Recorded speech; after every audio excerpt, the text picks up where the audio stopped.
Hát nézd, amikor elkezdtem kiöregedni a másik szerelmemből, a hazámon túl, a labdarúgásból, akkor azt mondtam, hogy hát nekem az is jó, hogyha a szertárba szorítanak helyet, és ott adnak munkát, de ha kell, akkor csapatkapitányként is kivezetem a fiúkat a kezdőkörbe.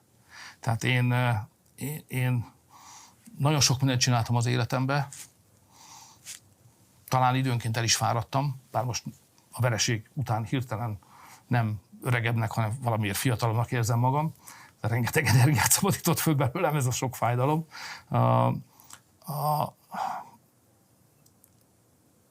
És nem én fogom eldönteni, hogy mit csináljak. Tehát én nem tudom, az élettől kaphatok-e még a családomon túl boldogságot, vagy húzóerőt, vagy ambíciót, vagy inspirációt. Ezt nem tudom még. Mert most éppen, mint mondtam, hasonlóan önhöz a fáradtsággal, vagy a fájdalommal, meg az ürességgel küzdök. Amióta ön a politikai palettára lépett, mindig sokkal több volt, mint pártvezető. Tehát lehet, hogy majd a közösségi térben lesznek ilyen szép napjaim. A családomban biztosan. Tehát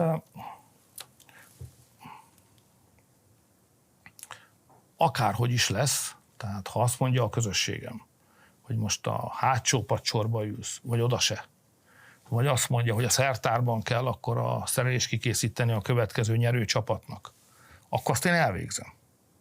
És azt mondják, hogy miniszterelnök úr, te nem teheted meg ebben a pillanatban, hogy te a szertárban bóklásszál, mert neked kell kivinni a csapatot, akkor én kiviszem a csapatot a következő mérkőzésre. Föl is készítem, és ki is viszem.